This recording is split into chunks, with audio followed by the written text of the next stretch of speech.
Hey guys, and welcome. Thanks for joining me. So I felt inspired to record this today. I've been thinking about how at times there are things that couples face that are fairly universal. And I've seen a lot of programs out there that are, $10,000 programs that require hundreds of hours of participation. And these programs are super valuable. There are a few that I would recommend if that's something that you're looking for. But I also realize that there are so many people who don't want to invest that time, that amount of time, or perhaps that amount of money, but are going to be able to take a few pieces away from a short call like this, or not call, a short recording like this, and put them into practice in their relationships and see immediate shifts and results. And so this really is the first in a series of recordings that I'm making for everybody to use and access. I will be diving into some of the things that I've been observing really prominently in relationships in our times, and some of the things that I see really working and really not working, and some of them may apply to you. So one of the things that I observe kind of across the board is how both men and women, generally unconsciously, are disconnected from their instincts in their relationship, or they're unintentionally or unconsciously dishonoring or disrespecting their instincts in their relationship. And this often looks like, for men, their instinct is to provide, to protect, to care for, to guide, to lead themselves and those that they care about, including their wife and children. And these are all guidance, providership, leadership. These are all things that in our culture currently are not normalized and are not actually happening all the time. Most men, I would say, who've grown up in the culture I live in have not seen a lot of healthy demonstrations of healthy masculinity, healthy providership, healthy protection, healthy caring, or healthy leadership. But from a very instinctual place, this is actually what not only feels best for men, but works best for everyone. And it doesn't mean, people get confused about this, it doesn't mean that women can't also carry some of the energy of that role. But if they're carrying that energy in their relationship, there will be an inversion. And this is where they begin to disrespect their instincts. So from an instinctual standpoint, a woman who's connected to her instincts is going to want to choose to be with a man who she knows can protect her, provide for her, lead her, guide her.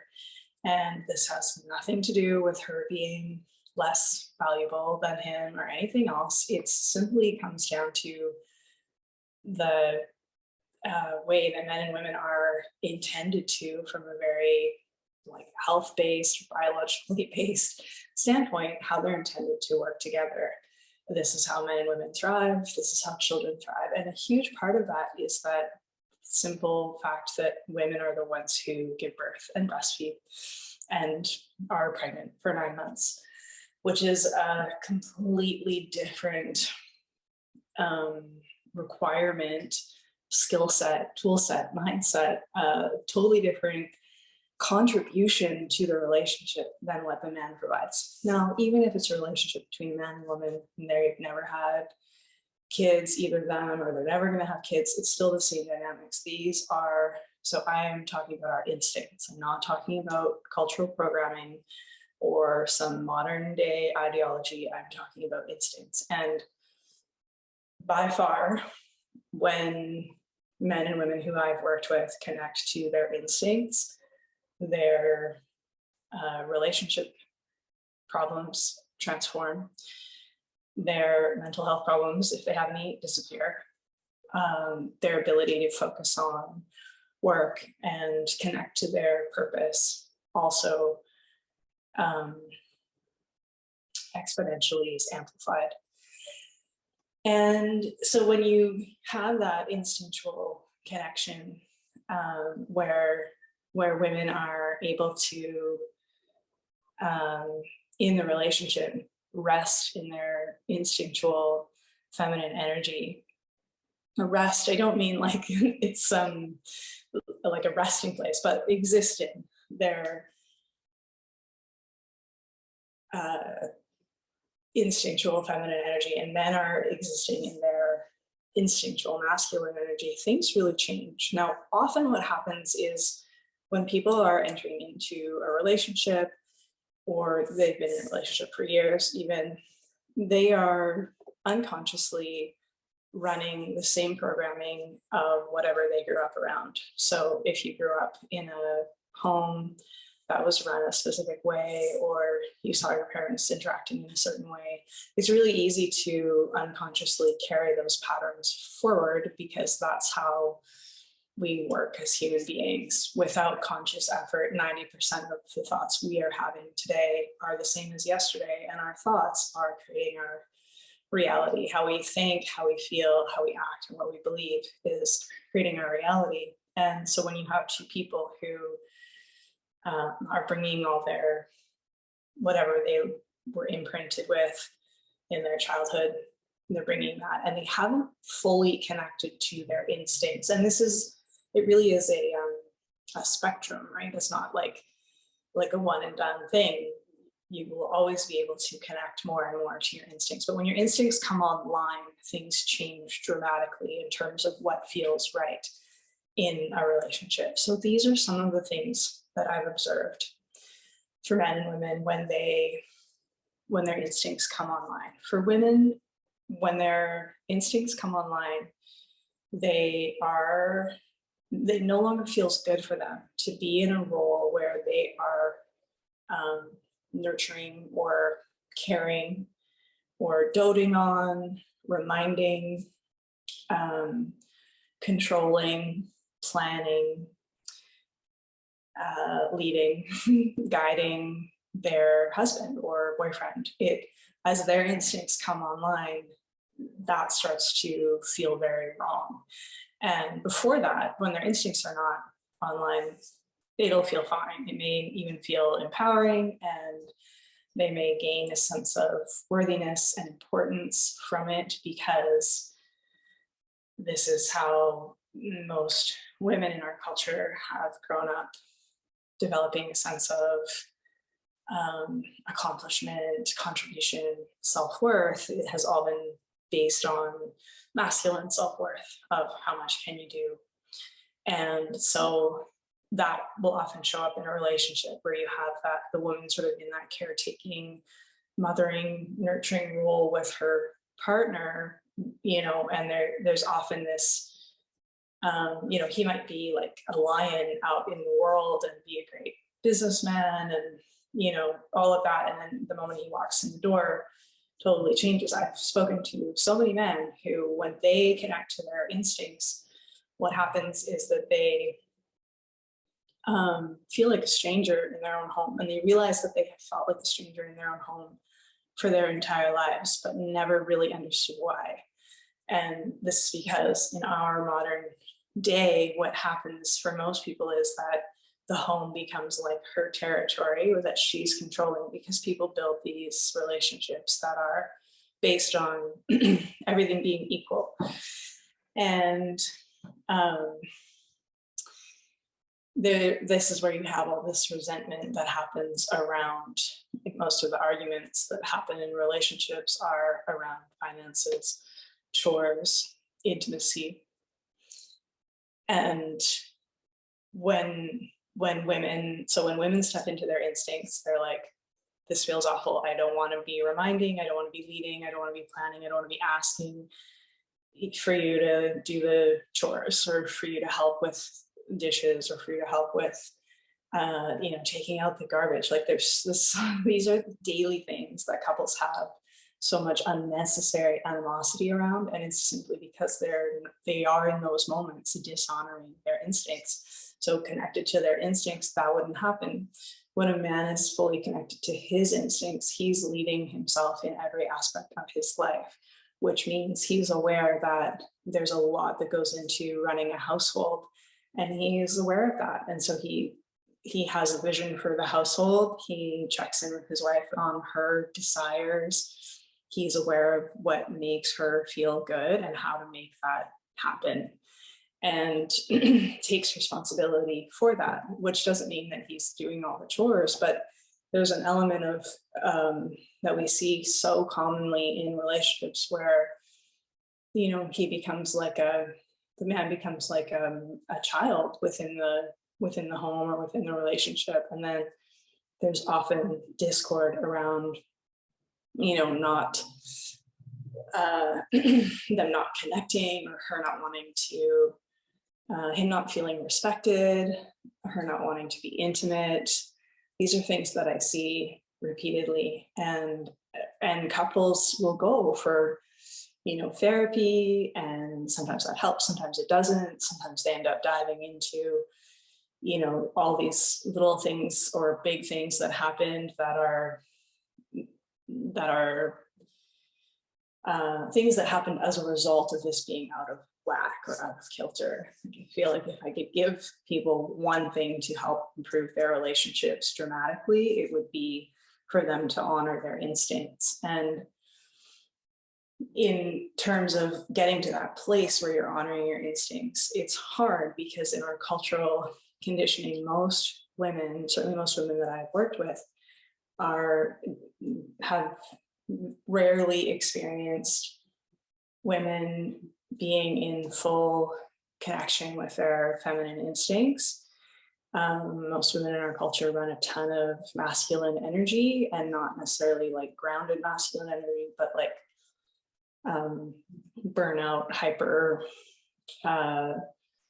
like that martyrdom, I got to do everything for everybody sort of energy, which is inevitably going to create dysregulation for a woman, because this is not a natural state for her at all.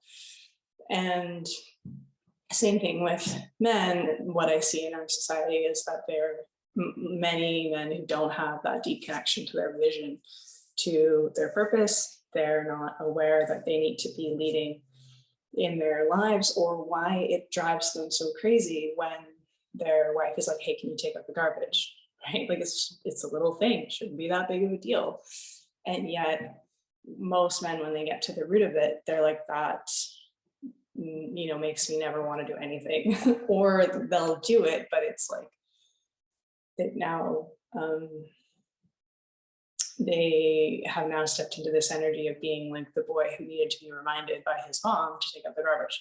I use this example because it's honestly one that comes up all the time. And, this is something that couples can fight about for years and years and years, or have it be this like underlying strain in the relationship. And these little things that create like an ongoing stress or disharmony in the relationship. I use that as a small example, but then, bigger or maybe more impactful examples are, when men are not connected to their instincts, and they're not connected to their aggression in a healthy way, and they're not connected to their leadership in a healthy way. Developing healthy leadership is a huge part of becoming a man. And if they have not mastered that, and So their aggression or their frustration, if their leadership isn't working, their frustration then becomes about the people around them not following their leadership, which looks like, losing their temper or being violent in the home. And, this is a complete disconnect from instincts. A man connected to his instincts is never violent with those he loves or losing his temper, right? Like it's where we've become disconnected in a huge way in our culture from what's instinctual. And when men are connected to their instincts and their leadership is strong and their relationship to their own masculine aggressive energy is something that they've mastered and is vibrant and thriving and healthy, they'll check themselves and be like, whoa, my leadership is off. If I feel like I'm about to lose my temper or be short with someone, or it's not working how I want it to, this is on me. And there's full ownership there that happens where, I'll watch men as they decide to step into this process, men that I've worked with, they'll decide to up their game in terms of how they're leading themselves individually. And often what that looks like is more time to be physical, to physically exert themselves, more time with other men, support or collaboration with men in business. So men are not meant to be carrying the providership role alone all the time. They're actually meant to carry that together. So again, if you think about our evolution as humans and our natural instinctual state or instinctive state is one where men would like hunt together, and that providership role is the same. So they'll connect to that need and also learn to stop placing their wife or girlfriend in a role where she has to be in a like mothering, nurturing, coaching, counseling, whatever role. And like for a man who's connected to his instincts, it will not feel right to him to burden her, essentially. And again, this has nothing to do with inequality or anything. It's really just looking at how men and women function, and we function very differently. And if you want to create a relationship that is vibrant and healthy and fun, and one that is where everybody looks forward to being home together because it feels good, it feels safe, it feels expansive. Honoring your instincts is one of the first steps, and it's huge because it filters out into every other part of your life. And the really cool thing about this work is that when I see people do it, it's like, well, when I work with men individually and their instincts are coming online more and more, I see them discovering themselves, discovering what's true for themselves. And suddenly they're leaving behind years and years and years of old habits, old ways of old addictions, like just sort of disappear without a lot of effort because they're connecting to their instincts. And with women as well, and their health improves, like all these things happen. But when it's a couple and they're both moving into being more connected with their instincts, it's like they get to experience a much more authentic version of this person that they initially fell in love with. And it's really phenomenal. And it's so great because they free up all of that energy that, is going to like, hey, can you take out the garbage or whatever the little fights are about. And that starts to, not necessarily even fights. For some couples, it's very passive and, or couples have like systems where it's like, I'm going to be happy if you do this. Like there's all these different ways that people sort of bypass connecting to their instincts.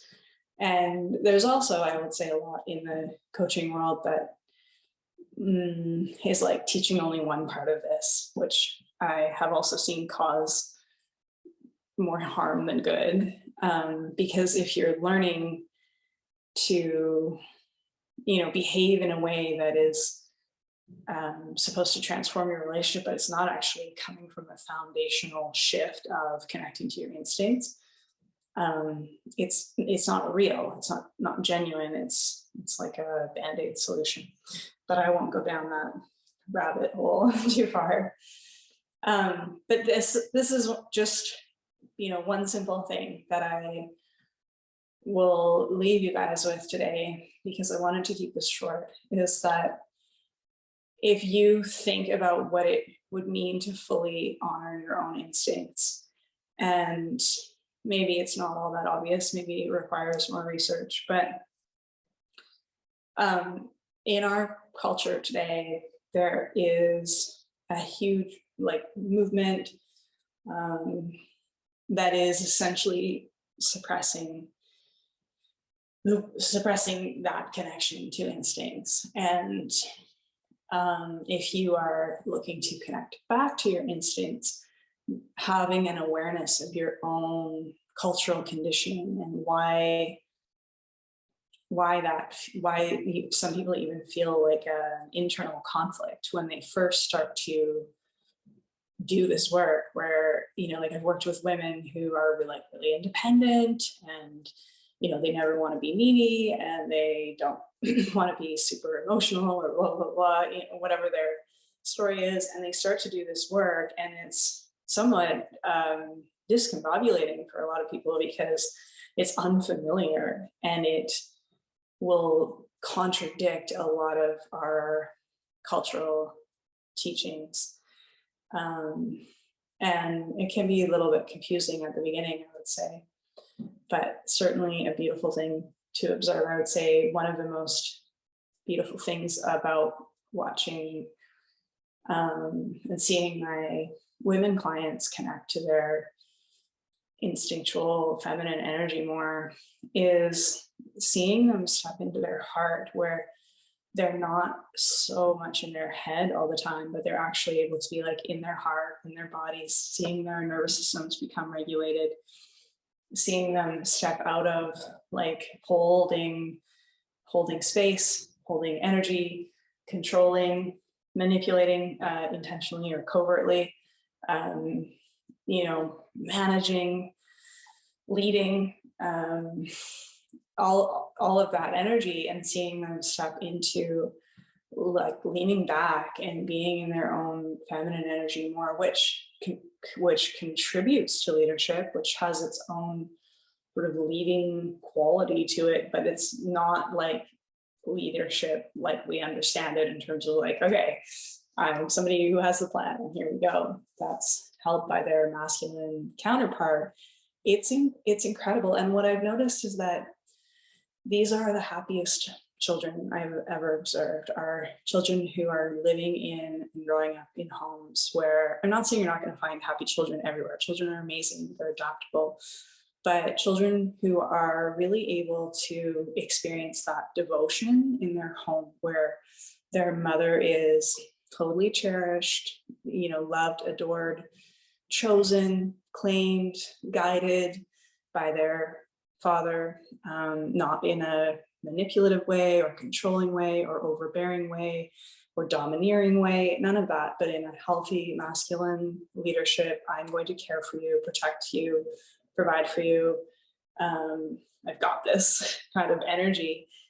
And they observe their mom respecting their dad and trusting in him. The thing is that in your own home or your relationship, that energy between a man and a woman is also exemplifying a relationship between humans and the divine. And that element of trust, for women, one of the most beautiful things we can experience in this lifetime is implicitly trusting a man or the important men in our lives, whether that's their dad, brother, son, husband. That implicit trust allows for so much. And for men, that feeling of knowing, of standing firmly in their role of protector, of provider, of, making sure their family, their people are well taken care of. It's everything. And both of these have been seriously undermined in the last, I don't know, 100 years or more. And I see people understanding this and bringing it back online, and it's beautiful to observe. I'm going to leave this here for today. I hope this was valuable. Thank you for joining me, and I'll catch you on the next one.